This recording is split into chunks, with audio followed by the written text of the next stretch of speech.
And a very good evening to you all from an undisclosed location in Yuma, Arizona. What's going on, Marshall? Good evening to all the humanoids out there. As always, ladies and gentlemen, from an undisclosed location. An undisclosed location.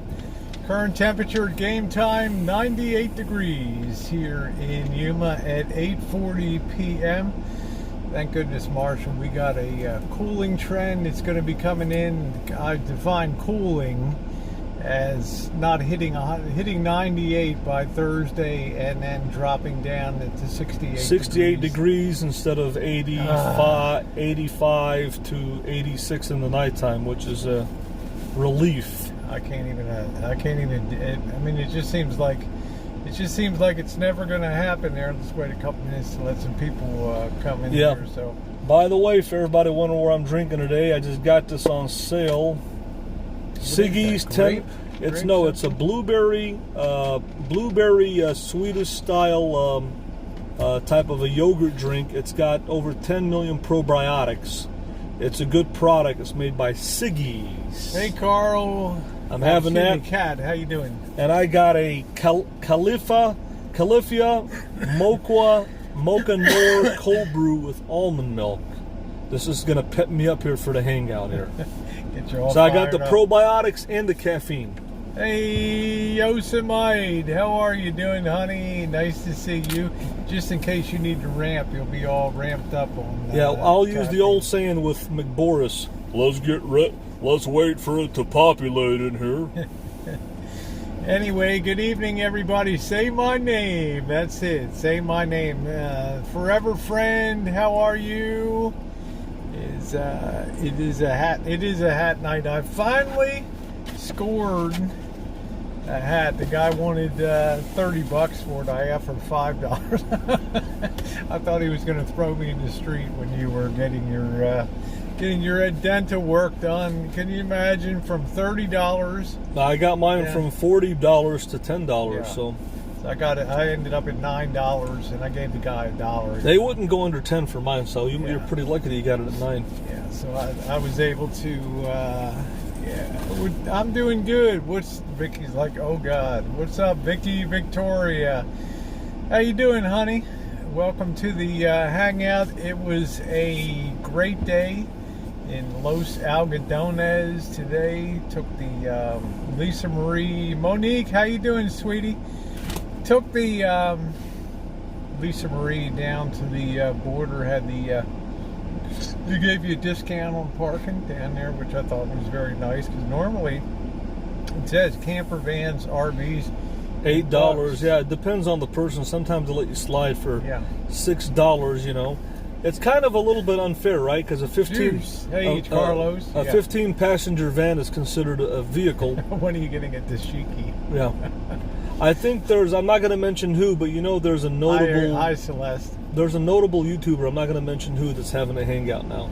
Okay. Well, I'm not going to mention who she is, though. Well, that's fine. YouTube is a big platform. It's a big platform. Plenty for anybody, and if people don't catch this on the original, they'll catch it on the... pre-recorded, replay, I'm sure. I am glad, Monique. I'm glad you're doing well. I enjoyed your little rant today. It's really nice to hear you speaking up. Life with Diane. How you doing, honey? I had a quick question before you get on Aldgodones. Melton, one thing that I just wanted to point out. I want to clear something up for Melton tonight. Go ahead. Oh, sure. No, I was just wondering, what was in conclusion? I've been hearing the name Ginger Nosel.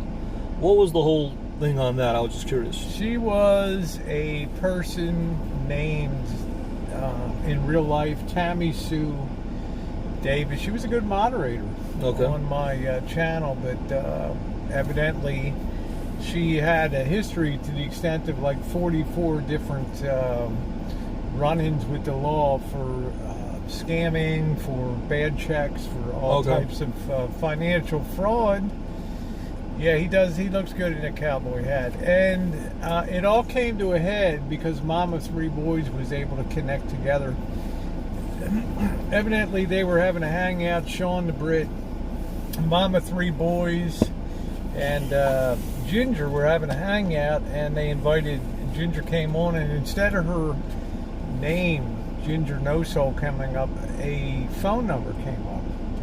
And for some reason or another, Mom of Three Boys remembered, I think I've seen that phone number before. Right. She must have checked and seen that it was Tammy Sue Davis who had faked cancer and stuff, to the tune of, I think, several $1,000s were raised for her. You mean through YouTube or through other? Through YouTube, through the good graces of the drama community. And I think it was shocking to realize that she had just put in motion a plan claiming that she was injured on a workers' comp deal. And, you know, she had a list of things on Amazon, and I hit that to about $150 of goods for her.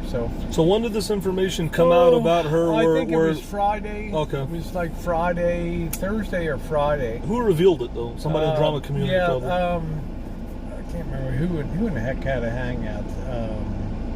It was Sean and Britt, Mom of Three Boys, and somebody else. I can't remember. So when this information... Uber Goober, I think. So when this information came out, you took away her wrench, but is she still welcome on the channel? I didn't take away her wrench. She closed her channel down. Oh, she closed her channel. And, but what would you have done? Would you have taken away her wrench, probably? Yeah, because we communicated, and I directly contacted her. Right. And she, right down to the end, like the Titanic, with the stern gone into the water, she denied, and it's kind of like a little bit like Patches when he did the Stolen Valor, and then when they found out he was lying, then basically he disappeared off YouTube. Yeah, well, I don't want to get into the I don't want to get into the Patch thing, but Melton, I'm getting a little bit of commentary about my friend Tara, and you know what? You really have to get your facts right before you shoot off your mouth on your hangouts, okay? And to claim that Tara and I have only met twice, when Tara and my relationship goes back almost 7 years, okay? I've met Tara multiple times in San Diego, all the way back to 2016, having hangouts with her in San Diego. Maybe you remember some of them when Tara, Missy Jenn, and I would be down there. Tara has been to the Rancho 3 vacations for 3 years in a row for a week each time. And you've been to San Diego several times since 2014. And I have been to San Diego and met her and hung out with her. So, you know, when you hear somebody come out and spread that kind of information, I can guarantee you one thing, 100%. Melton, Tara is a very nice person, and the other thing I can guarantee you is she will never, ever, ever meet you. Can I chime in one thing about that, if you don't mind? Can I chime in one thing about that? Yeah, go ahead. I was, when I met up with Tasha in Florida, she said that when Melton used to live in Florida, that he used to, I guess he's a T-girl chaser. He used to message her. Hey, Pam. Wanted to hook up with her. And that supposedly there was something about where, I don't recollect exactly, Tasha was saying that he was spreading rumors that either that Melton John was allegedly spreading rumors on the internet that Tasha is HIV positive, or that he was HIV positive. But that something about that, and I forgot exactly what the scenario was. Whether he was spreading rumors about her being HIV positive, or vice versa, or she might have told me that he's HIV positive. Well, whatever. But anyways, I'm just putting it out that it's tasteless. Yeah. I don't want to be involved in that type of thing. I'm just clearing the air about. But is he Tara. wanting to meet Tara? I don't know anything else. Is he wanting to meet her though? I don't know. I have no idea. I'm just saying that's what I heard as a recollection. This is from who's Tasha. Been on the channel for years knows that Tara has been an integral part of Missy Jenn's and my life for years. As for the other stuff, I don't really want to get into that because it's not my business. I'm not one that ever gets into other people's business. Now to the business at hand tonight. Today was a very long day in Aldgodones, but a successful day. I don't know how much Marshall wants to disclose in the way of... Well, before I get into that, I just want to say that Rosie was there. A lot of people that love me and follow me know that I'm not a liar. Even the trolls call me a liar many, many times. But Rosie was there, and she witnessed me going to the endodontist. So, Rosie, how long was I at the endodontist for? 2 hours. 2 hours, okay. And I wasn't my face swollen up? Yeah, you got your antibiotic. Okay. And I heard, and I was just thinking to myself, better you than me in that chair, brother. Well, I was numb. But they were very professional. Right. I'm not going to disclose the name of the dentist, but the doctor seemed to be extremely... And let me just say... Let me just finish my impressions of where you went for that. Thank you. And I was impressed by how well the office was run. You got all the attention that I think that the finances would dictate for that. Right. And you've got a schedule of things to complete. So I don't know now if you want to disclose. You said there's something else you want to... Oh, no, I just wanted to disclose the particulars of what was done today.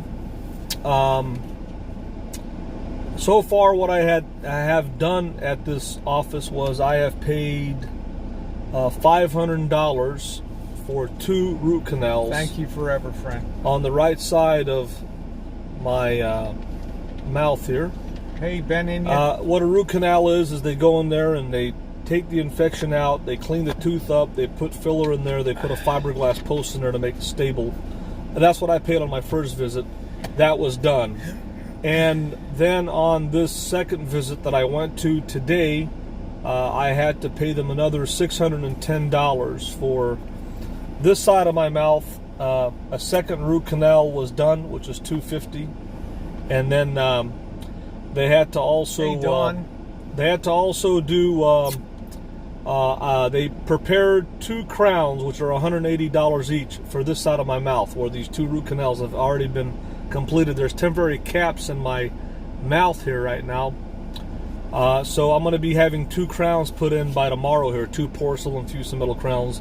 Those are $180 each, plus $250 for the root canal here. And then also the tooth that was infected here, they've put medication here on this tooth, and I'm going to have to wait 2 weeks for this to heal, to come back and do the root canal on this side. So essentially, our itinerary is going to be tomorrow I'm going to get 2 crowns done, and I'm going to see an ophthalmologist if I can find one for my watery eyes.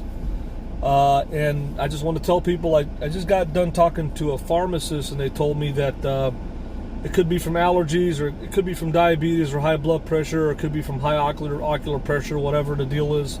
But tomorrow I'm going to get these 2 crowns done and get checked out my eyes, and then after tomorrow I'll let Rosie take over that. After tomorrow, when this is done, what these 2 crowns are done on this side, I'm waiting for healing on this side, I'll have to return to Aldgodones in approximately 2 weeks to finish up my dental work, which I have 3 extractions, one up here, this tooth here, and this tooth here, and then a couple other crowns and cleanings and stuff like that. So I'll have to return in 2 weeks, and after that, now I'm going to let Rosie take over and tell you guys what's going to happen after that. I have to tell you, I was impressed with the speed at which things are done in Los Algodones. We were still in the office when the runner came to pick up the impressions for the crowns. Do you want to show the people? Do you want to show the people the temporary crowns so they know they're I think they're going to believe me. I'm not going to just sit down there and walk the streets for nothing. I mean, he was definitely in a dental. I mean, you can go ahead and show them if you. If you got to put the flash on me on the flash if you want to do that. I just want to show them these 2 here. I don't have that, but I'm just. You don't have a flash? You can't change the camera to the front camera? No, I can't change it. But it's not a big deal. So. But I thought. I don't know if you can see him here. They can't see it. We have the right lighting, but. Well, you have to take your hat off because they can't see it. Well, I know, but they wouldn't be able to see it anyway. Yeah. Well, they can see it in there. There's 2 temporary crowns on this side. Yeah, I heard the agony of the.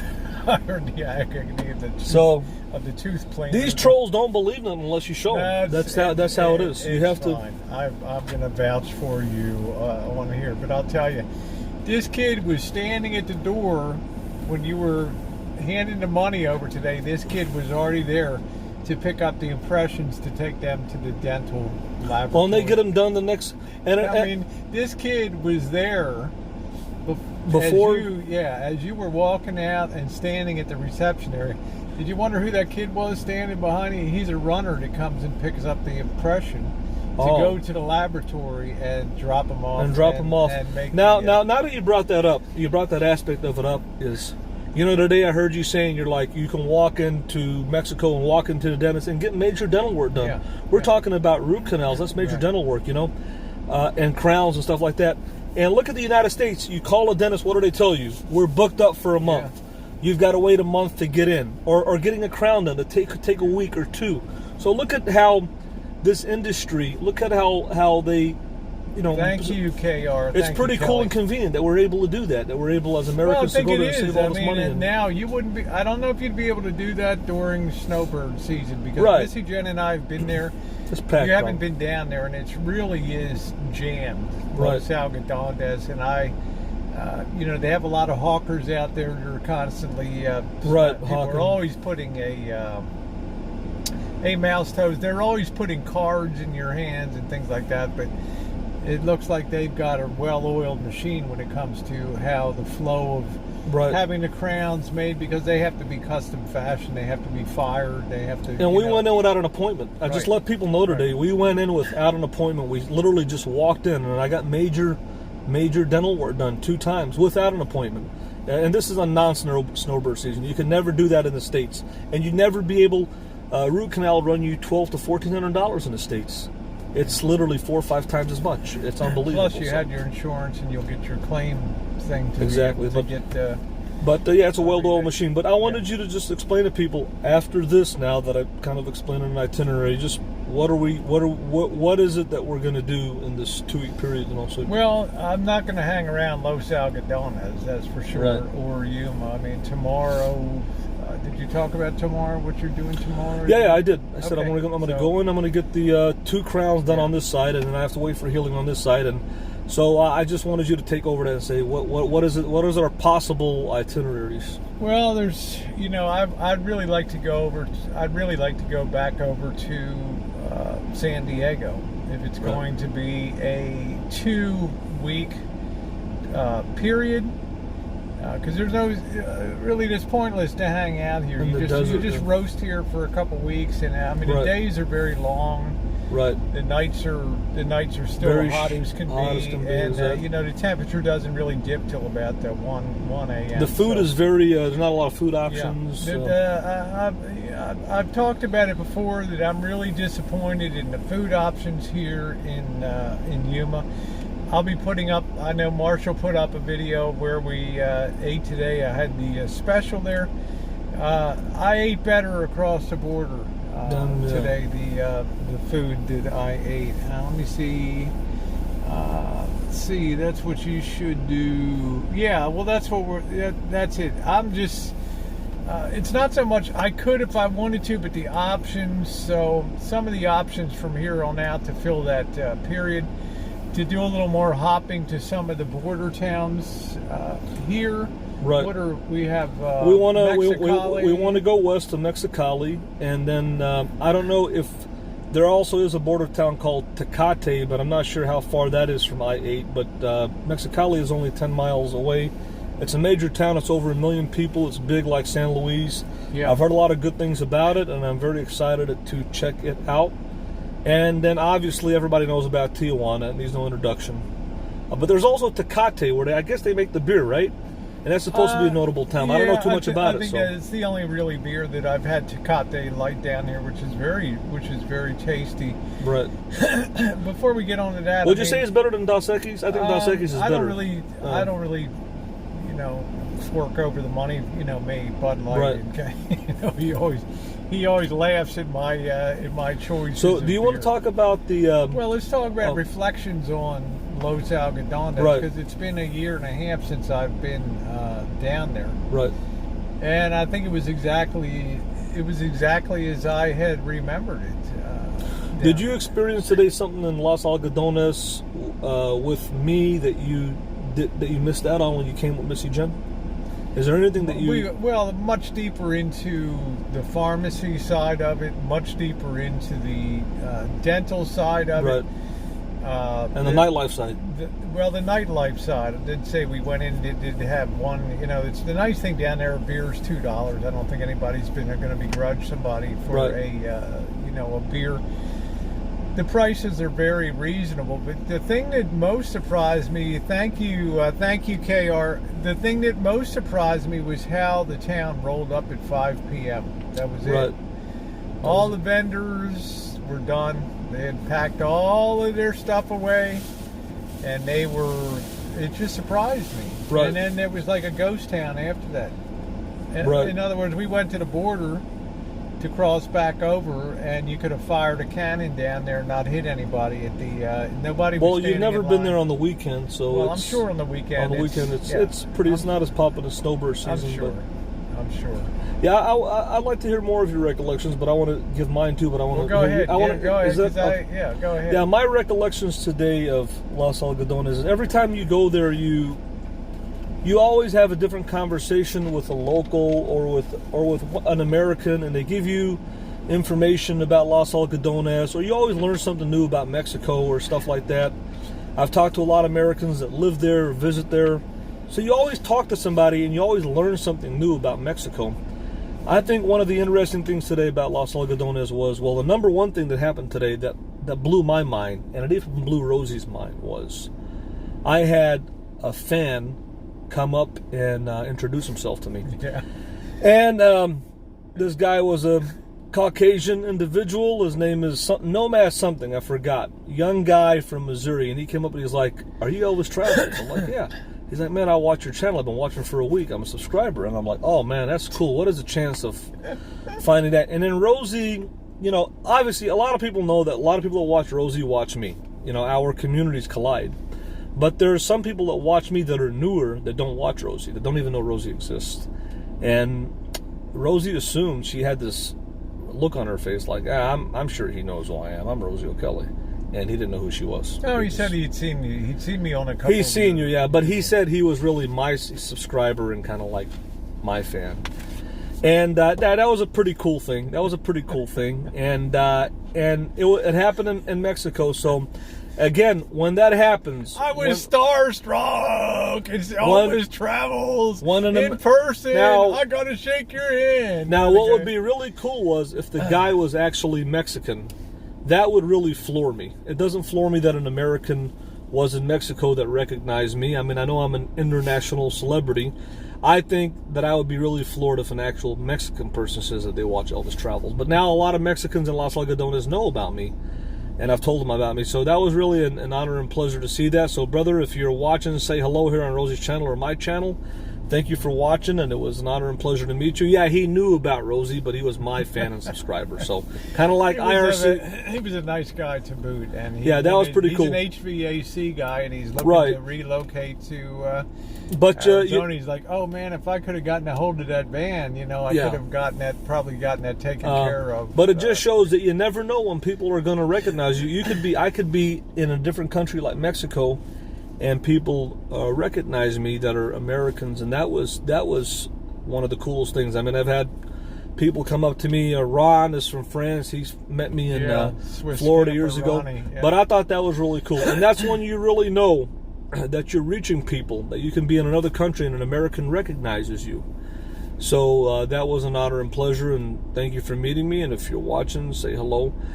Another thing that fascinated me about being in Aldgodones with Rosie is that obviously everyone knows that Rosie's has oversized knockers.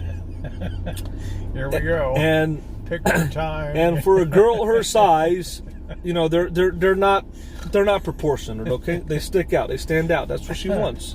She wants. That's what it's all about. Mr. X even says it's all about Rosie's. It's not about my cute smile. So, anyways, a lot of people were taking pictures with Rosie, and they were asking to take pictures with her, and that kind of floored me because usually people ask to take pictures with me because I'm an Elvis impersonator. Of course. But they started asking to take pictures with Rosie. A lot of guys were like, they were. When he was, it started getting a little weirding out on the street, because at first they're respectful when you come down, but then if you're like hanging around an area, I had to wait 2 hours for you to have the dental, so I was kind of killing time on the street, and then every time I would step out, they would start to come over to sell stuff, and then they started with the wolf, starting doing the wolf whistle crap. I just retreated to the. I retreated to the dental office because I've said this before that it was just. Yeah, it was fun. They were all nice. They were nice guys. There was nobody that was lecherous or anything. I mean, they were nice people. I've said this before. Now, this happened in Michigan where a guy came up to you and asked you for a date. Yeah. And I've said it before that I don't believe that, say, Middle Eastern guys who are third worldish or Latino guys, I don't believe they're coming up to you and whistling at you because you've got big boobs. I think it's the shorts. I've said it before and I'll say it again. It's the shorts that Rosie wears. Oh, I should get more shorts. And the shorts that she wears, whatever that style is, it's the style that I see teenage girls wearing. It stands out. If Rosie was dressed in a dress, if she was dressed in a dress and heels and she had a purse and she looked like more of a tourist, then I think it's the shorts. I think it's the shorts that actually, that it's, Monique, I love you. And I think that's what kind of stands out. It just, because you don't see a lot of people, I don't see a lot of people Rosie's age wearing these shorts. I don't. Man, woman, or transgendered. I don't see them. So I think it's what sticks out is that's my opinion. Now you can say whatever. Shorts, do. Now I think if she was dressed like in if she was dressed like like in a dress and she had a purse, high heels, if she had a pearl necklace, I don't think it would be the same reaction that she gets. But it is what it is. They were nice. You know what I'm saying? They were nice. That's my important takeaway. Exactly. They were nice in just like a friendly kind of way, but after a while it got kind of disconcerting. Right. And, but they were nice. I was able to score a nice hat today, which I wanted to have on there. Familiarity, you can say it breeds contempt, but it also breeds, you start to let down your guard a little bit, and I think that was just. But one question I just wanted to ask you, because I don't know if we talked a little bit about San Luis, but I think when you and Rosa were in San Luis, and even Rosa was saying this, that guys will come up and they'll touch girls on the butt, or heinies, and there's the guards won't remove them or they won't get arrested or nothing. It's just like a normal thing in Mexico, right? Yeah. Which I mean, we were in the bar. I hit the door. I wasn't real comfortable, but they were a younger crowd. They were pretty aggressive in the and I did have a dress on that night. Granted it was a lower in the front. It's my black one. It ties around the neck, but it was a different kind of crowd. I couldn't. Los Aldgodones is so different from San Luis. So many ways. My question that I had for you was, is that we had a little bit of the food. My question that I had for you was, after seeing a little bit of the nightlife in San Luis and Los Aldgodones, I just wanted to get your. Obviously, it's different than American nightlife in a lot of ways. What would you say? What is, after seeing the nightlife in San Luis and Los Aldgodones, you got a little bit of a taste of it, a little bit of a preview of it. What is the difference between that and American nightlife? What are the pros and cons? Just give your overall recollection. In some ways, there's similarities. Like San Luis, it's a different country, it's a different culture, but yet the bars still attract young people that want to drink and have drinks and hang out there. Right. I think Los Aldgodones has two tiers that go down there. There's the medical trade that clears out of town. Usually a husband and wife will go in together. Right. And about 3 or 4 o'clock they hit the exit. Done. That's it. Then we saw the other guys that come in that are looking for companionship. That this is the other tier of people there that will go into the the girly clubs and places Right. like that, and hang out and take advantage of the $2 beers to sit there and Right. gawk, you know, and hopefully have a girl talk nice to them. Other than that, I'm still struck by the lack of really a club type of place. Like, where's the middle ground? Where is the place in Los Aldgodones that the younger people go to at the same age as in San Luis? San Luis, there really Where do they go? Right, there really isn't one. And why hasn't that real club concept with the ultra disco with hip, the floor, exactly, yeah, the DJ, right? And well, it's the same thing that you mentioned. Why isn't there not a town on the Los Aldgodones side of the United States like there is a San Luis side? San Luis, Arizona, there's San Luis, Mexico, and Algodones is there's on the California side. Winter Haven is just a Native American reservation. Yeah. There is no town, so. But which that's the difference between, like, you've talked in Yuma. There's clubs there is more of a club type of place. Atmosphere, it'll have a bar, but it'll have like a dance club floor and a lounge, out there. And probably on Friday and Saturday, Thursday, Friday, Saturday night, they're doing their thing. I don't know if that concept exists in. Maybe these cities aren't big enough. Like, I'm sure if you went to Mexico City or Guadalajara, Tijuana, I'm sure those club kind of places. Exactly. Now, when you went to San Luis, you saw the club atmosphere where you couldn't. Hey, Scottish, how are you, sweetie? Yeah, when you went to Los Algodones, San Luis, you saw the club atmosphere where you couldn't sit down. And now you saw more of like a gentleman's type of club in Algodones. And I told you how it builds up for the weekends with the dancers and all that. What environment do you think you would just enjoy to sit down and people watch and have a drink? Would it be more of the San Luis environment or more of the, let they say, like a gentleman's type of club environment where you can just sit down and have a drink and watch, the girls perform, et cetera, watch people come in? What environment would you find to be more entertaining, or people watching, whatever you want to call it, if you want to pick up somebody, whatever. A guy in the sense of presenting as all male and everything, it's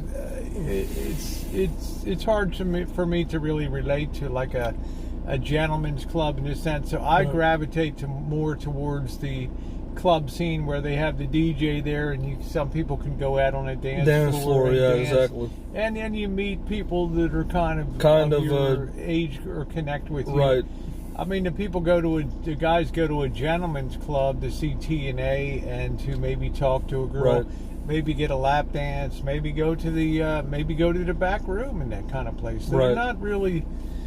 It's not something that I really relate to in that sense, but that's the second tier guy. That's the second tier person that goes over to that area.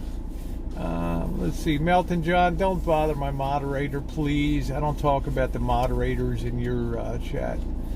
Let's see. So, hey, how you doing, VW? Chihuahua is beautiful. There's restaurants near the theaters. Yeah, I think it's Mouse Toes has been around for a long time, Melton. She's a very nice person. So I was just struck by the fact there isn't that midline. It's like you're either that the folks going in to get the medical care done, and then there's some guys chooching over to the like the gentleman's club, either one of the two gentlemen clubs. Exactly. But where do the young people go? That's why they have to go to San Luis or Mexicali, because it's such a, Yeah, so I think that's an interesting question that you brought up on that. So other observations on Los Algodones was it's a very competitive place. They've taken.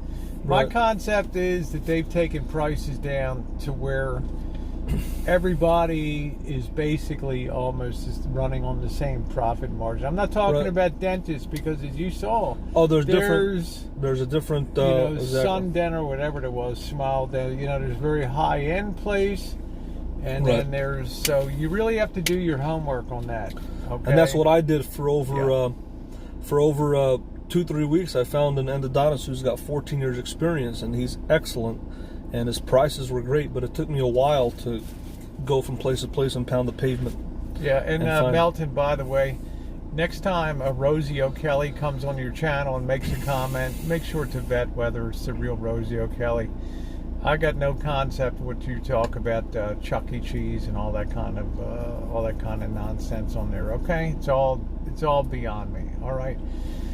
So, any final thoughts on? Because you spent you've been over there. I don't know how many times, 6, 7 times. And everybody I've been there at least since I've been here. Well over 20 times. Yeah. Now let's talk about the food scene. My impressions of the food scene. I've been very disappointed in the food in Yuma. I've made no bones. I ranted this morning about that. Right. I really found like I hit a foodie place down in Los Aldgodones. Right. How you doing, Michelle?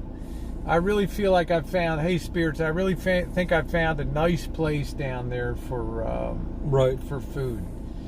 I would be interested in exploring the other food options that happen to be in town around there. I think we didn't go for food in San Luis, but I was impressed the quality of what they rendered on the plate. Right. Whether it was like a fusion type of dish, like the shrimp special tonight. Right. Or even the street taco. We saw the guy, he was putting real beef on there and chopping it up, yeah. It wasn't horse meat, it wasn't, was, they have a real vested interest in protecting the trade that goes over there. So they're throwing down decent food.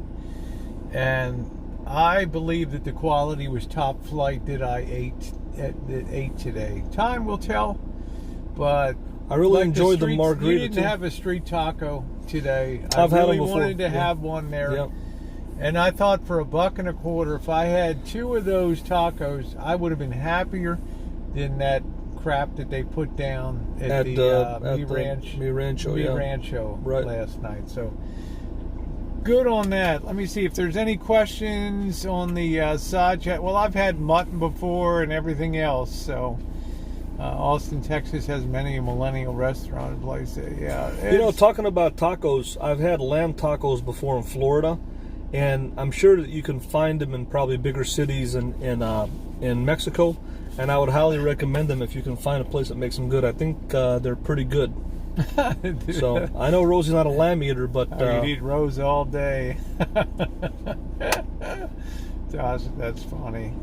Have you had the cabrito? No, it was my first time over in a year and a half. So let's see.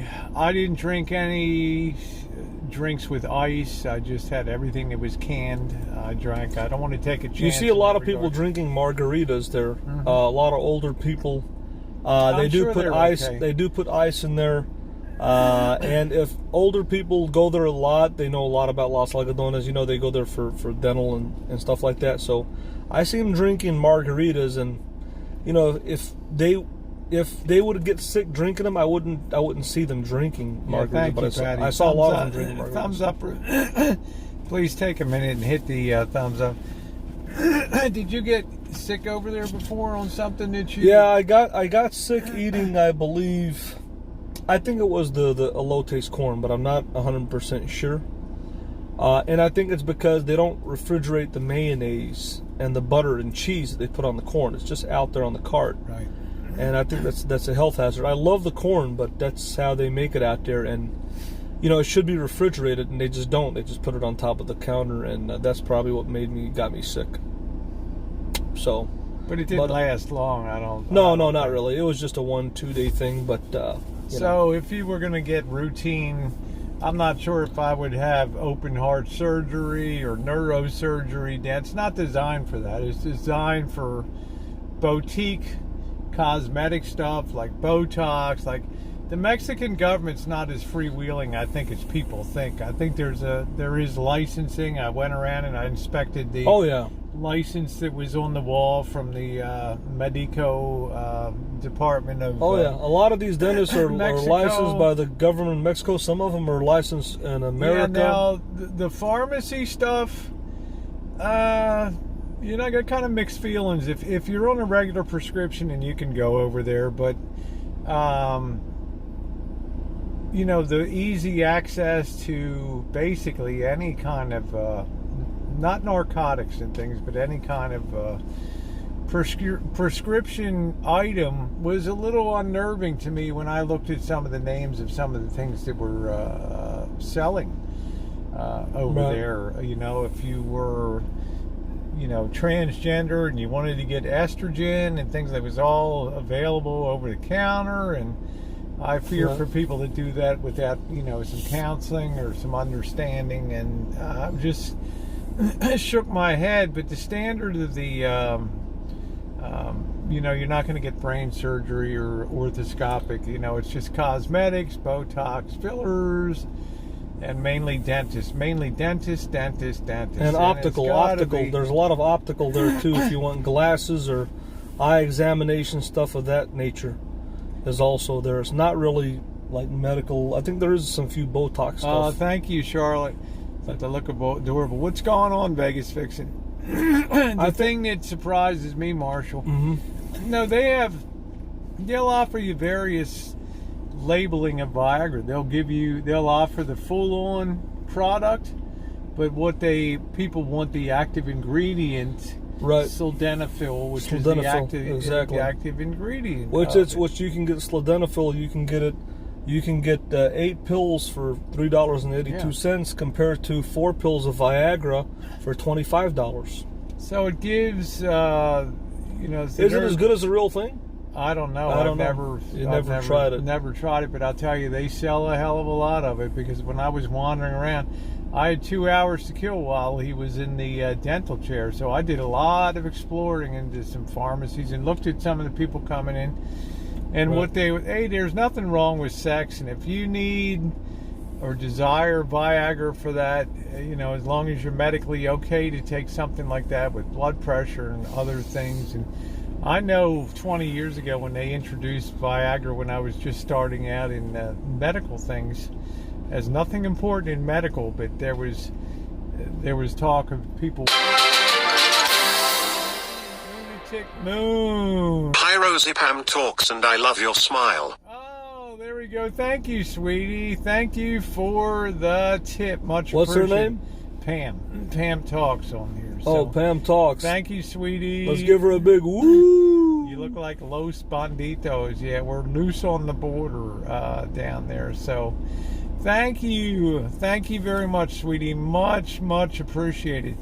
So as far as things like that are concerned, the Viagra, I was glad that he was antibiotics that would have cost about $90 for a week's course were very reasonably priced, I thought, for what you... $26 for some dental antibiotics. And you were still able to haggle the guy a little bit, too. Right. So, Rosie, just one quick question for you. You saw some of the women in... Yeah, go down there, Jack. You'll get your glasses. Go ahead, Elvis. You saw some women in the clubs in San Luis, and you saw some women in Los Aldgodones. What do you think about... And they saw me, baby! Yeah. Oh, and one of them touched your boobs and said you should get a job there, right? Yeah. One of the workers. Yeah. But what did you think about the looks of the... it was like the gal that oversees the girls, exactly, the madame. The madame. But what did you think about the allergies? Yeah. What did you think about the looks of the girls that you saw in San Luis and a few of the ones you saw in Los Aldgodones? Yeah, they were very striking. They were very. They ran the range from reasonably attractive to stunning. They ran that whole gambit there. And I thought, to me, it was not an exciting kind of thing. It was worth it to get a $2 beer and just sit there and see what all the hubbub. Right. You know, you always hear about these Mexican bars and clubs. So I think it's one of those things that you should go in and check it out and see if it matches up to the reality. Yeah, I was worried if girls are getting trafficked. They looked like they were pretty happy in that. Every girl that works in these places in any capacity, they're not trafficked. It's all voluntary. They can work there if they want. They can work another job. It really doesn't matter. There's none of this human trafficking and stuff that they're talking about. The media has really... I was scared to go into Mexico before. There are American in other words, media. I didn't see any girls that looked miserable or just like passing the time. Right. They were engaging the guys in it. There was no activity going on. There was no sexual activity. There are no floor shows, no nothing. It was just people sitting there and having a drink, which I thought was pretty chill. Now there are places where, like they say, like Rosie was talking about, they have that, but not in Los Aldgodones or not in San Luis. Anybody that works there in any capacity in the club, it's all voluntary. It's voluntary if the girls want. It's like any other job. If you work at McDonald's, you can work or you can quit. So nobody's being forced to do nothing. I think our American media has made the Mexican people look bad. They made the country of Mexico look bad, and they try to scare Americans from going over there. Because all they say is they talk about the bad news in Mexico. They don't talk about the good things. Let's talk about what's the popular hairstyle.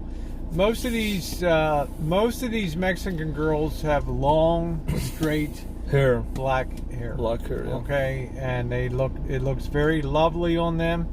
You rarely see a girl with short hair. His style, with the there was one gal that had shorter hair at the bar, but that seems to be the standard way that the hairstyle is parted. Either on the side or down the middle, and they're very nice. They seem to be having a good time. So.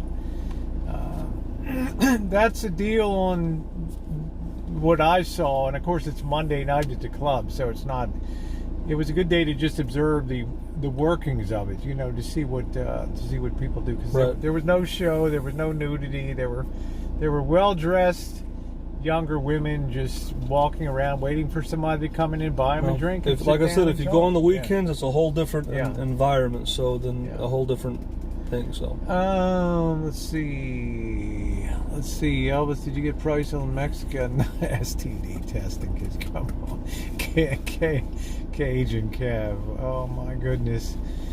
Now, as far as I'm trying to put it at final wrap. Hold on, I want to say something back to Cajun Kev. Since you read his, you have to give him the floor. Well, it's okay. Well, let me say something back to you, Cajun Kev. I want to ask. Keep it clean. I want to ask you the same thing. When was the last time you were tested? Can I see your results? Can you put those publicly? I'll put mine publicly if you put yours. More of a family atmosphere. It ain't Disneyland down there yet, but yet you know the business of Aldgodones, what it is. You know what the business is down there. Okay, everybody's driven off of that business. Right. So I don't care whether you're a street vendor, I don't care whether you're a food vendor or a restaurant. Everybody knows which side the bread is buttered on. Right. And there's some serious cash money that comes into that town. So they're all geared towards maximum hospitality. When and if Marshall goes to Tijuana, he will see a different Mexico. As different as San Luis is from Los Aldgodones, he will see a much more cavalier attitude of just like, well, you're no more important than the Mexican person here on the street, okay? Right. It's like they're used to so many years of high traffic tourism, people coming over for sexcapades and everything over there. Right. That they're very jaded over there. Okay, and they're not rolling out the welcome mat in the sense of being your pal and they'll still hawk goods and stuff like that. But they don't really care what you do. Like you saw today, the guy I talked to about getting directions. Yeah. I didn't have to pay him anything to get information about I don't Mexico know, VW. or Thank talk. you. I think the people of Los Algodones they're very friendly. They won't. I only have PayPal that's active. I'm not monetized on the Let me channel, just right? give you an example on this. If you're in New Orleans, when you walk out of your hotel, you'll see, you want to talk about homeless people, you want to choose with homeless people, go to the French Quarter in New Orleans. You'll see 50 to 100 people on a sidewalk. You'll see a security guard standing at Walgreens. And when Look, you ask, Marshall, I can go to LA and see that. yeah, Okay. and when you ask people for directions, they ask you for money in New Orleans. Hey, and JJ. And in Los Aldgodones, I can talk to anybody in the street, anybody in the public, a restaurant, and get information on where to go, and they won't ask you for $1. They're very friendly. They respect Americans. They know that we spend money over there. And I love it. I love the city of Los Aldgodones. I love the people there. And I would move there in a heartbeat. I would take Los Aldgodones over the whole country of the United States of America. Thank you, JJ. I love it. I love the people there. It's the best place, city I've ever went to in my life, period.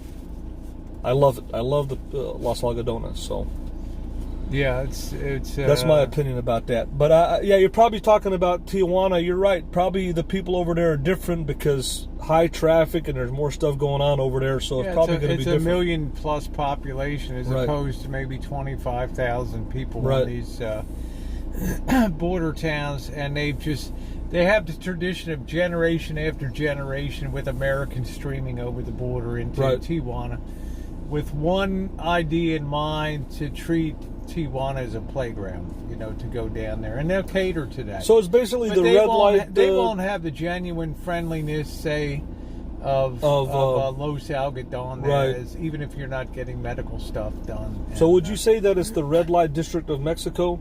So like Yeah, how it is in yeah. Amsterdam, it's the same yeah, thing basically. Yeah, I would say Right. it's like the red light district over there. Right. Rosa was just a one-time meetup that night. So hang out, go down to San Luis, and we said our goodbyes and hugged and exchanged phone numbers and everything else. So we text and things. Anybody have any questions that they want to ask before we get on to the next part of the what happens next here, which is really could be potentially pretty I don't know if you want to say anything or hold it till Well, I'm not getting married. We're not getting married. No, I'll no. Hey, Ward. No trolls. How much more dental? No, hold on. This is the big news. No, Rosie did not get me pregnant. Okay, it didn't happen. Okay. All right, let's get. Okay. How much more dental work? Do you want to disclose that, or How much is going to cost? No, how much more physical processes do you need to get done now to complete your? Well, tomorrow to stabilize your. Well, like I said, tomorrow I'm going to go and get. I've already got the root canals done on this side, and I'm going to go get 2 crowns, and I'm going to wait for healing on this side, and after 2 weeks or so, either me and Rosie will go back in Little Rascal, and I'll leave Lisa Marie somewhere around San Diego. We'll come back for a few days, and I'll finish up the dental work because I have a few extractions and a couple other crowns and a cleaning. I have a cleaning to do, a few other things to touch up and finish up. So I don't know if she's going to be able to make that trip with me because she has commitments to Missy Jenn to get back to California. She's got commitments to Line Screw in Las Vegas. And then the stuff with D-Dub is in the air because he changes like the wind. So we don't know what's going to happen. It's just, But I mean, the bottom line, after you do this thing tomorrow, I mean, you had a total of X number of teeth to be addressed. Right. And now you're some number minus X that you've got. Right. I've got basically, let's just say I'm halfway there. I'm about halfway there. About halfway there. I'm about halfway there, yeah. Now you'll actually get your first physical crowns tomorrow put on, yes, which will be interesting to see how they look cosmetically. And well, I went with the porcelain fused to metal. They're $180. I could have went with zirconia for $300 each, but it was just a little bit more money. And, hey, Sugar Cane, yeah, if they're fighting, just give them the boot, okay? I don't need any distractions on my side chat. This is the show's here. It's not over. There's there other with people those out there talking. A lot of people. If you have any pertinent questions, statements, I think there's more people in here that are a lot more intelligent than Cajun Kev. Nice to see you. Any intelligent questions from you intelligent people out there? Because we're giving you guys a lot of information here. So, will you feel like royalty with said crowns? Well, you'll probably be, don't have to worry about rampant, potential blood poisoning or anything like that. Well, it's nice to be able to address the infections and get that addressed, and as far as health-wise, and then obviously trying to fix your teeth functional. You need teeth to eat food, and it's much nicer to have crowns and root canals or implants than say dentures or losing your teeth. And I hope people learn from my experience going to Mexico. I'm sure they watch a lot of other YouTubers. I mean, you guys have seen Bob Wells and his girlfriend, a lot of other people, and hopefully people. I think I've encouraged a lot of people to go to Los Aldgodones to get dental work. Sugarcane, that's over on the Rosie McNamara channel. I don't know if you're subscribed to that. I have a dedicated channel that's just the adult content over there. So it's Rosie McNamara. Just get rid of this other Elvis Travels, please, in the chat over there. Do they offer blender rentals since what's a blender rental? I don't know. Glad I brushed. Teeth are much over. It's nice to have teeth. That's for sure. So Sugarcane, check that out on the Rosie McNamara. I'm already almost at 1,000 subs on that. I can't believe it in a little time that has been up. So one thing I want to say to people is that, and this is my advice to everybody, in the United States, everybody knows dental is expensive. Everything is expensive in the United States. Okay, it's come to a point that this is a rich man's country. Like the old saying that Dave says, those who have the gold make the rules. Well, in the United States, when you get dental work done, they push for you to get these big fillings in your teeth. And that's because crowns and root canals are so expensive in the United States. Then you end up getting these big fillings in your teeth, and then decay occurs in your tooth. And those fillings break off, and then you eat something, and your teeth literally break and chip away. And then you're going to need a root canal and crown.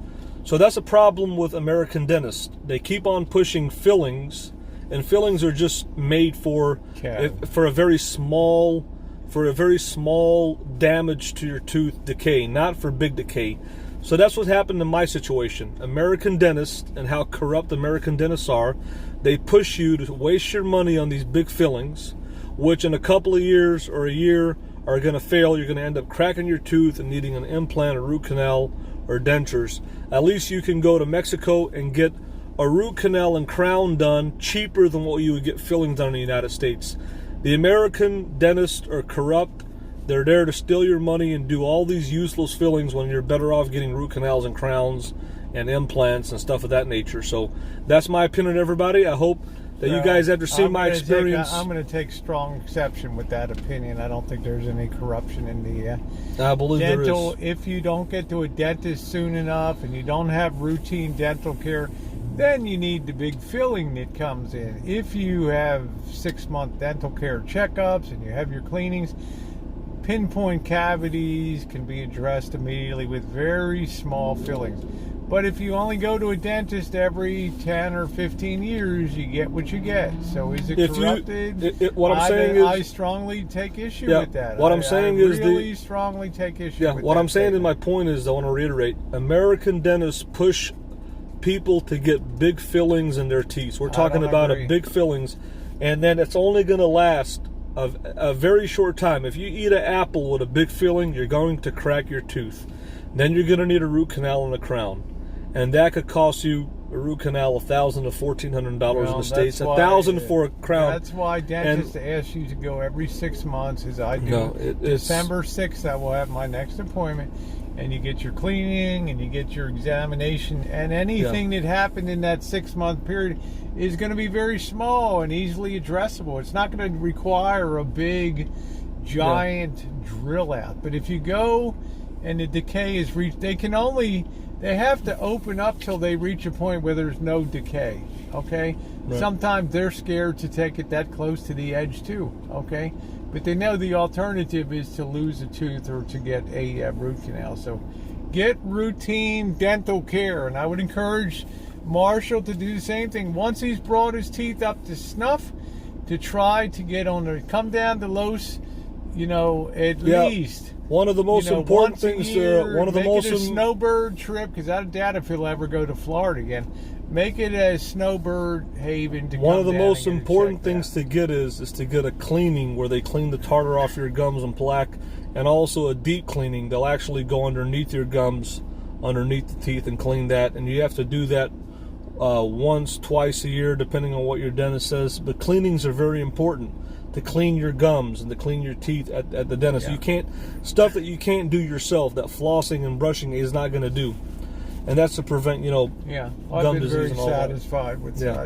I want to kind of speak up for the fraternity and sorority of dentistry here and just say I think that They're they corrupt. do a good American- job. I don't believe that they're corrupt, Marshall. Right. I believe when you present with the situation that you have, it's almost like heroic dentistry required. Now, I just want to say this. Now, I will say this. Right. Let's check the durability. Let's see how, once you get these bonded on tomorrow and cemented on, I'm going to be curious, and I know you'll be honest about how things go.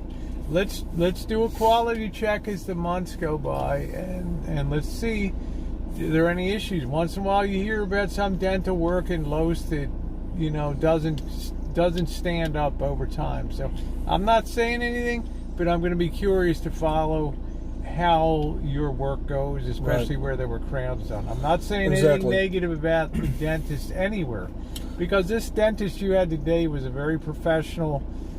I was impressed with his communication skills and with the fact he didn't try to oversell crap that wasn't going to benefit you. Right. Okay, he was... One thing I want to say lastly about this is that when we're talking about the corruption in American dentistry, this is the main thing. I'll tell you the corruption.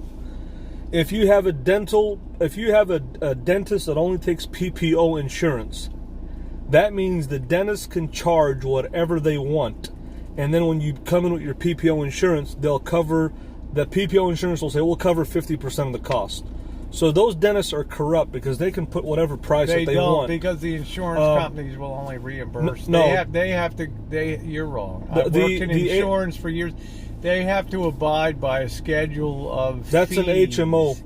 It's a PPO also. Okay, a PPO plan has set prices that they will charge, or they don't participate in the PPO. Okay.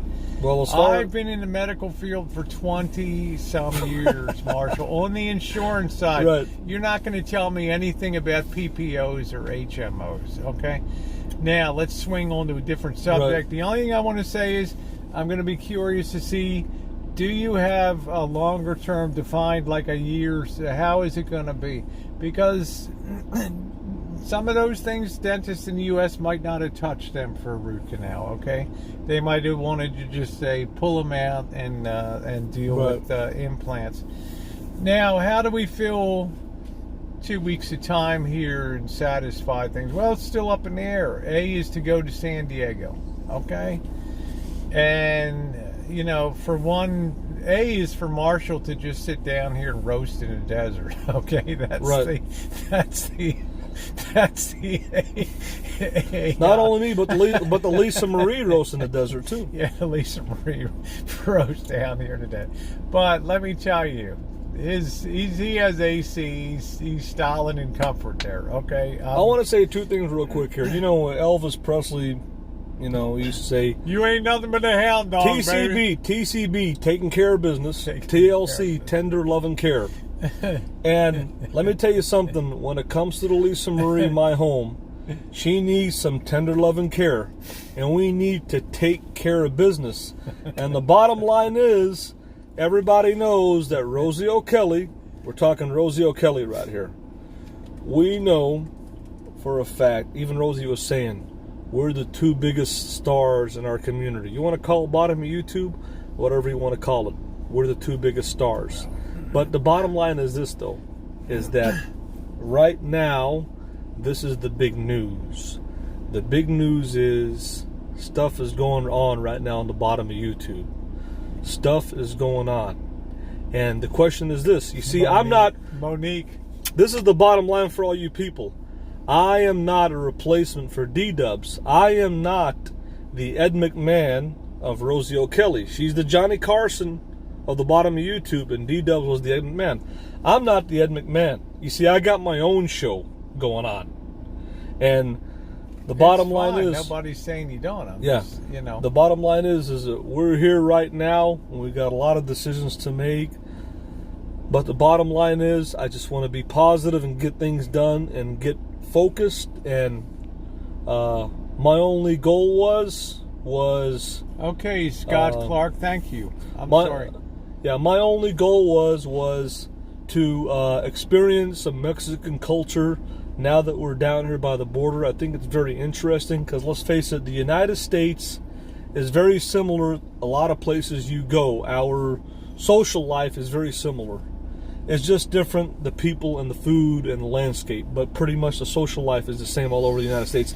And I found it intriguing to experience social life in Mexico, a country. Yeah. Should we tell them the interesting phone call I had this morning? What was that? Oh, yeah, go ahead, yeah. Go ahead, yeah, tell them. Yeah, I got a very interesting this morning out of the blue. I got a call from an NBC News reporter that works out of San Francisco. And he sent me the follow-up things. I vetted him on there. It's the real deal. I may or may not disclose his name tomorrow, but we had a very interesting conversation. He found, he had information. How you doing, JK? That he wanted to talk about swatting. And somehow or another, the swatting that occurred on the Rancho on January 28th, news of that somehow reached NBC News. And he called me and we talked for about a half an hour on the phone today. And they're going to be doing a story about, the prevalence of swatting and the way that it's going to be addressed now on a federal level. So stay tuned. It's very interesting to have talked to this guy out of the blue. And I said, well, how did you get my name? And he said, well, it's, we can't disclose our sources, but I don't want to blow his story, but he told me how he found a whole conglomerate. So you're not going to disclose which website you're on? No, I'm just saying there was, there's a site that can pulls all these cases together. Is he going to put you on TV? No, he's talking to the I don't know. He's talking to he wants to. He said, "Can I get the police report from that night?" So it's going to be. I don't know if it's great news or not. I'm just saying it was very interesting. I wasn't expecting that. I wasn't expecting that today.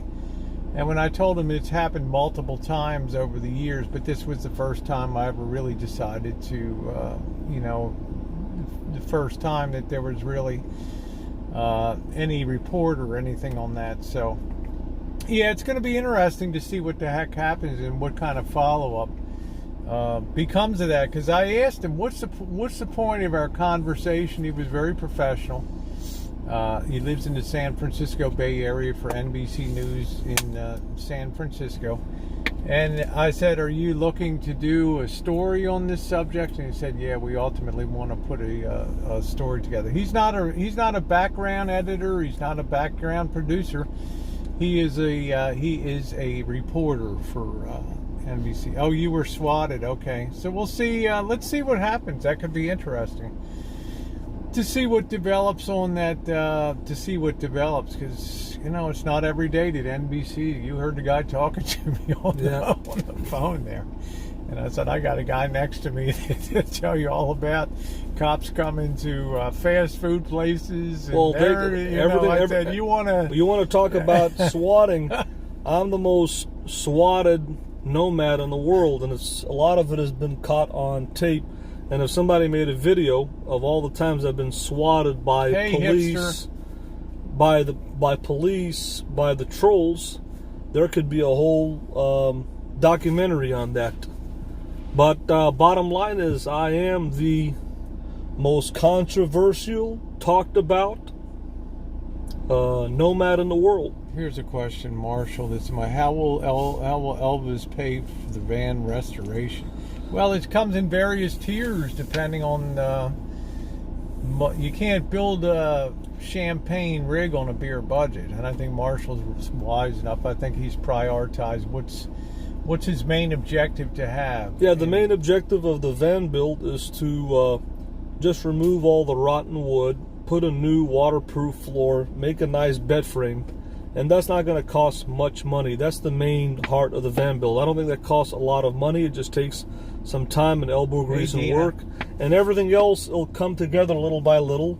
But those are the main things of the build. I think it has to incorporate smart building into it. You know, it's got to be a smart design. So it's got to be a lot of functionality, right, with the minimum of money that can be put in that. So something's got to be designed. I don't think wood and screws and stuff along that nature costs a lot of money. It's just a lot of time to design it and measure things out, and kind of like we did with the box. It came out really good. We really thought it out, and it came out great. I have to say, I'm very happy about looking at the box, how it's held out, the functionality. Yeah. It never caught fire in the hottest. The troll said it would catch fire. It never caught fire. Now it is kind of losing its finish. Well, it's going to lose its finish over time. The sun bakes things, but that's easily addressed. Finish and things. Right. It's the quality of the.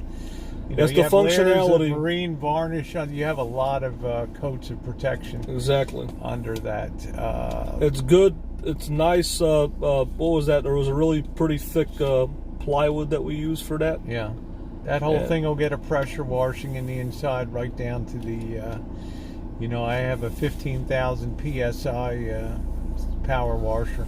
But I think people just don't realize. I found on the street and I got working. You can see the video on my channel. I think people don't realize that when you're in Rodney. When you're in an RV motorhome, my van came with carpet. A lot of these camper vans and RVs come with carpet, and carpet doesn't hold up to moisture and dust and dirt going in and out of the rig.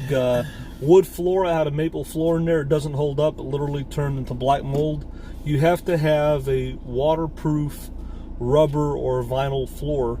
That's very important in an RV. That, and the second important thing does a road trek have, what kind of floor is in a road trek? Is it a laminate floor or is it a rubberized floor? No, most of the new road treks have a molded fiberglass floor.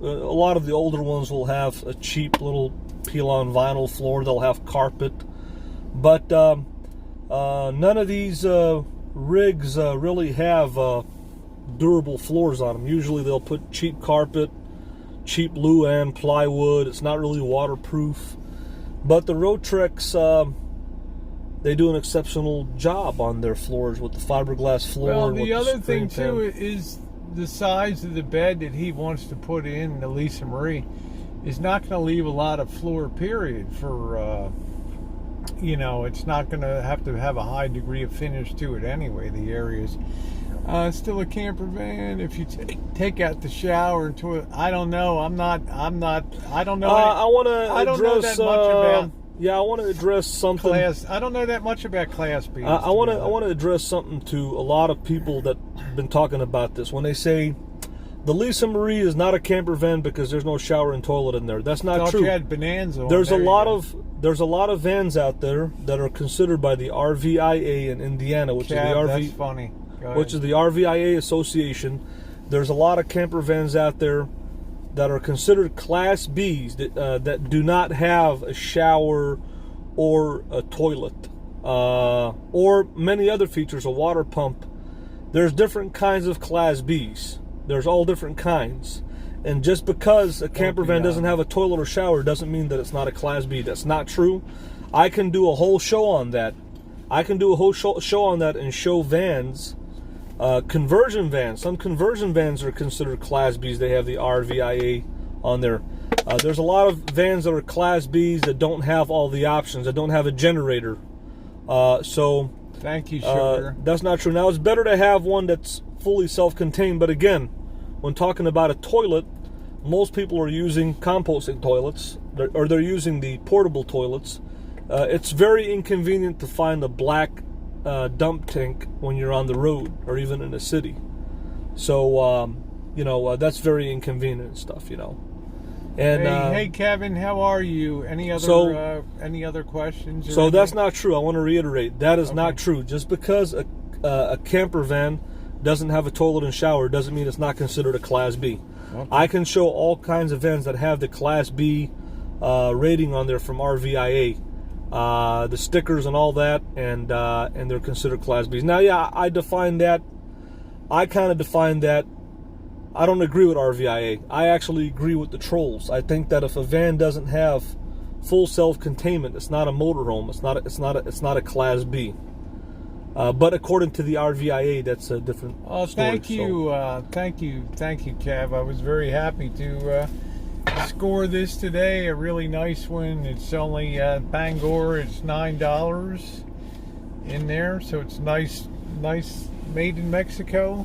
So I think it was a nice thing. So how do we, filling the time here, and that's still open for exploration. Like I said, one thing I don't want to do, it's not really that far, but it's like 160 miles to San Diego from here. But it's like a totally different world. Climate-wise, it's delightful. It's perfect for me. I got the beach. I got everything. I've got budgeted. Somebody's offering to have a place. But there's also consideration of other alternatives to do, which could be hitting the various border towns. I know you have an interest in like Mexicali, and I think there's that's on the way to San Diego, Tecate, right, and things like that. There's also Ensenada. There's one, and he mentions Ensenada is south of you have Rosarita Beach down there, and you have Ensenada. It's under consideration to actually get the Mexican insurance, go into Mexico, and actually hit the road in Mexico and end up in Ensenada or Rosarita Beach, which would be kind of mind-blowing for, Well, I was telling Rosie, and she heard it from a lot of locals. A lot of locals have said that Ensenada is very safe. It's right by the water. It's beautiful. It's just as beautiful as San Diego. There's beaches. There's hotels there. Now, can you boondock there in a camper van? I have no idea. Is it legal to boondock there in a camper van? Absolutely, Joseph Kane. Let me just stop 1 second, Marshall. I've got to acknowledge one of my subscribers. Yeah. Joseph Kane, when you're not around, you are in Missy Jenn's in my thoughts. We love you to pieces. We wanted to make the call to make sure that you were okay. And because I'm cheap, Jen was able to use her Pennywise minutes to call Australia. So glad to see you here. Anyway, Marshall, go ahead with the trip to Ensenada. Yeah, so Ensenada has been mentioned. I've talked to a lot of locals about travels in Mexico. They told me that the possible dangers of San Luis. They told me how safe Los Aldgodones is. Obviously, we all know it's safe. It's probably the safest border town out of all of them. I've talked a lot about a lot of border towns in Texas. Everybody knows Nuevo Laredo. They call it Boys Town. It's like a red light district in Texas. That's one of the most dangerous border towns. You can actually get abducted by some of the cartels there, the Zacatecas or something like that. Hey, Johnny Watt might be coming your way, pal. As far as Mexicali, they say Mexicali has the best of both worlds. Obviously, it's not by the water. You don't have the beach that Rosie wants, but there's great food, great nightlife, and it's safe. And a lot of people live in Mexicali and work in Los Aldgodones. Or a lot of people that live in Los Aldgodones will go to Mexicali for restaurants, for food, clubs, stuff like that. So Mexicali is supposed to have the best out of both worlds. The nightlife, the food of Tijuana, but also the safety of Los Aldgodones. And then obviously you have Tecate, which I don't know too much about it. Everybody knows they make beer over there. That's supposed to be another border town that I don't know too much about. I haven't delved into. I've got to think about if we go into Mexico, being trans, and I'm on open highways in Mexico, and everybody assures me Baja California is safe. If you're going to drive anywhere in Mexico, Baja is the most recognized routing. Of course, we do get information, and who knows the reliability. People will tell things, but as you know, things are sometimes twisted for story and media and other things. So to me, it would be fascinating. It would be breaking incredible ground here on the Boy to be going down to, driving through Mexico and caravanning in. One good thing about that is you avoid that big climb from San Diego, from Yuma to San Diego. There's a lot to be said for that. Okay, now if you go into Mexico, you've shaved 1,500 feet off of that climb over there. Right. So I think if you check your PayPal, you got something. I should be very careful. Absolutely. I don't know if anything came up called Cajun Cap. No, I'm good. I didn't see anything come up on there. So if anybody PayPal'd me, thank you very much. I appreciate it. So. One thing I want to... It might end up just being a border town, romp to different border towns here. That can be a lot of fun. But I'll tell you, the heat is devilish here. I can only endure... I'm not 37 years old, okay? And if you're older, heat affects you. I know he can't believe I'm overnighting in the van and living here in this heat, but I'm a tough cookie. But cumulatively, it gets to be a drag after a while. The tremendous heat down here. Now, I might feel a little different come Thursday. We're going to get a break, and 98 is going to feel like air conditioning down here. So, the other thing I wanted to address real quick about Ensenada, like I said, I've been told it's a safe place. It's by the water. You have the beaches. You have the nightlife.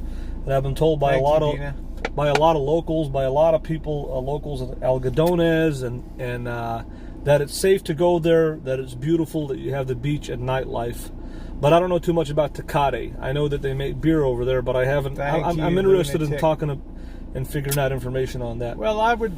To me, Ensenada might be a really nice place because all of a sudden, what budget? Although I don't have the subscriber person with the offer for, which was very nice for San Diego. The hotels are relatively cheap down in Ensenada down there, and they have kind of packaged things.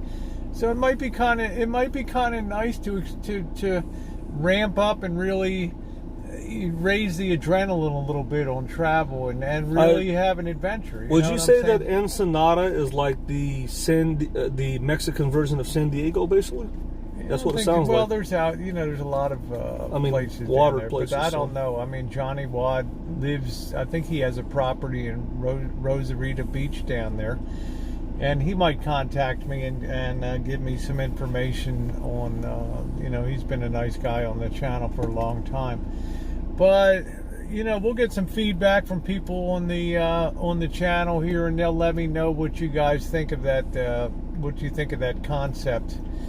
What you think about that concept of travel through there? To me, it's a little dicey. You definitely have to have Mexican auto insurance, and but I've already cleared it with my credit card company and everything else. So we'll have to see how that develops, because that would be an incredible ability to have some great content that would be hard to beat on YouTube as far as travels and adventures in our community. Right. I think it would be fantastic. Of course, what's the signal like? I've been continuing. I've wanted to live stream on the streets of Mexico. I've wasted time on the phone with Verizon. And it's still sucky. I don't know whether they don't have 4G LTE, but it's I want to point out two things real quick. Enigmatic Nomadics Jamie, everybody knows him. He was buddy with Bob Wells, and I don't really watch a lot of his videos, but I know he's made a lot of videos driving all the way down to Cabo San Lucas, with driving all of the Baja down there with a bunch of nomads. And if it was dangerous, I don't think that he would have did it. He did it in a short school bus. Your keyword, a bunch of nomads. A bunch of nomads, yeah. We're not a bunch. We're not man. a bunch. We're just like if something. Yeah. I just theorize if something happens, if the Lisa Marie breaks down in Mexico or something like that, then it's like holy crap. You know, it's like then it's a whole different kind of world. So you know I think the rig is reliable. I'm not particularly worried about that, but they're all things that cross your mind when you think about. When you think about that, you're always thinking about what could go wrong. You're not focusing on how great it could be, because a smart mind focuses on the positivity. Well, you have to focus on what could go wrong, and then the positivity sort of takes care of itself down there. So I often wonder. Thank you, Miss Kitty. So we'll see what happens. I might end up just shooting over to San Diego. It'd almost be worth. I would think if somebody's vehicle were to break down in Mexico, especially something like mine, like the Lisa Marie, the mechanics in Mexico. Thank you, Brandon. A mechanic in Mexico would be cheaper. The only issue would be, I heard, getting parts. I heard they have to get their parts in the United States. Yeah.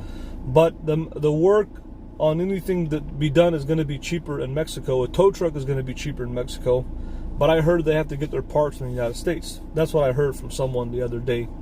Because I don't know if they have are there parts stores in Mexico? I have no idea. I don't know. You know, on some hand, I think about just taking Little Rascal over, and you know, because he's got to come back in a couple weeks to finish the dental once and for all. Does it make sense to just find a storage place for a safe storage place here for 2 weeks in Yuma, and then you know come back? I don't know. You know. I don't know, or so it's a lot of crap that we got to think about. Yeah, I saw that. Yeah, I don't. You know, I'd really like to think on Thursday I could be, you know, on Wednesday or Thursday I could be rolling out of Yuma one way, whether it's to San Diego or someplace else. So, and I don't think Marshall disagrees. I don't think you want to be around here too much. I wanted to go to El Cajon and see the Middle Eastern community, the Chaldeans, Armenians, Persians there. Check out some of the good food, and you know, see some of the weather. And you know, Rosie's interested. We all know that she loves San Diego and the beach, and so I think there's something for both of us there. And also, you know, checking out Tijuana would be cool, and you know, I think it'd just be a lot of content, and you know, it just, you know, like I say, HX, stay with Elvis forever so we can watch it 24/7. I think that with Rosie, if we have a place to stay in San Diego, I'll just put it out there. Now, to me, that's hard to turn down. As far as I know, the kindness of my subscriber, they have not indicated that it's been rented out and it's being made available. Okay, that's a big something to turn down. Okay, even if it's a week or so, can always backtrack through El Cajon. It's not that far from San Diego, so it's, you know, my mind is I'm woolly brain right now with all the crap that's gone through my mind. So we're going to have to make a decision about what to do, you know. And then on the other hand, Ensenada could be really cool to have that whole experience, because it has, you know, he likes the clubbing, the street life and all that.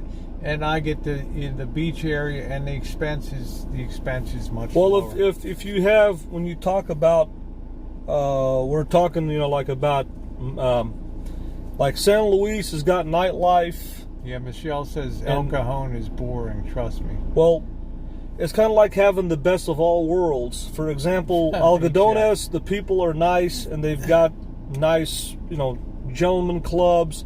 San Luis has got good cheap food and good, you know, nightlife, regular nightclubs.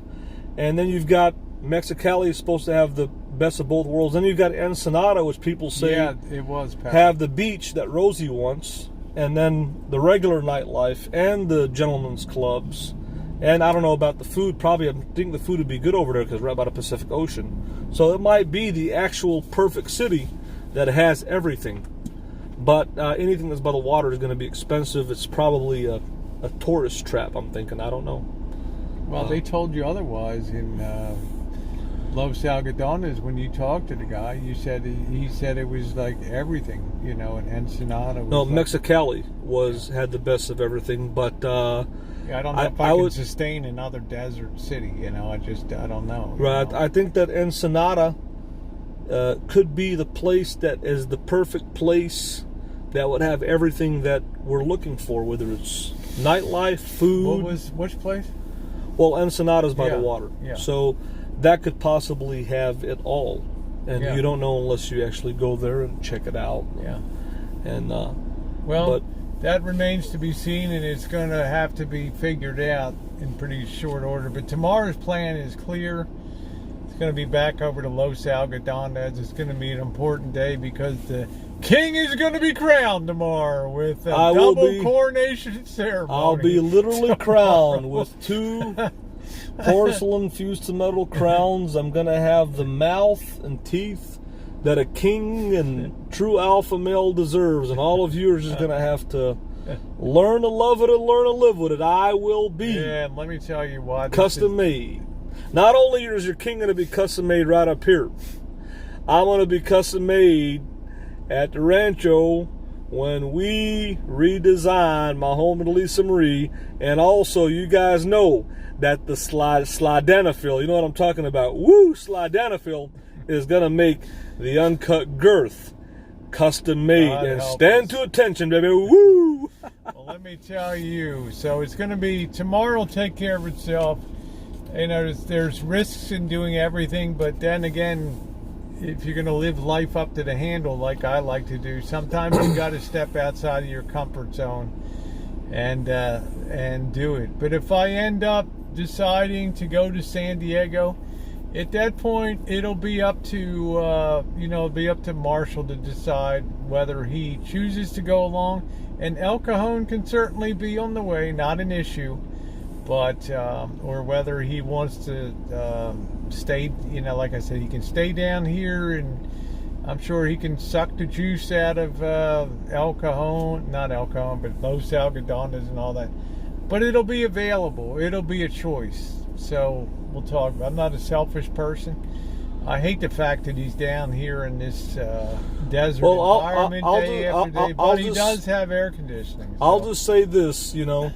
I love the freedom of the van life and having my own space and being alone, but at the same time, whenever I'm with Rosie or Mr. X or Jory or anybody else, whenever you have the company of someone, it always makes things more fun in life when you're traveling and experiencing things.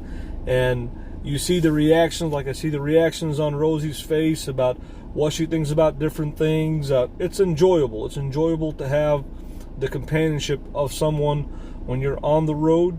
And Rosie enjoys the companionship. I do. I might be a different sort of companionship. I'm not D-dubs. I'm not, I'm not Rosie's bottom of YouTube Ken doll. I'm the king of the free world.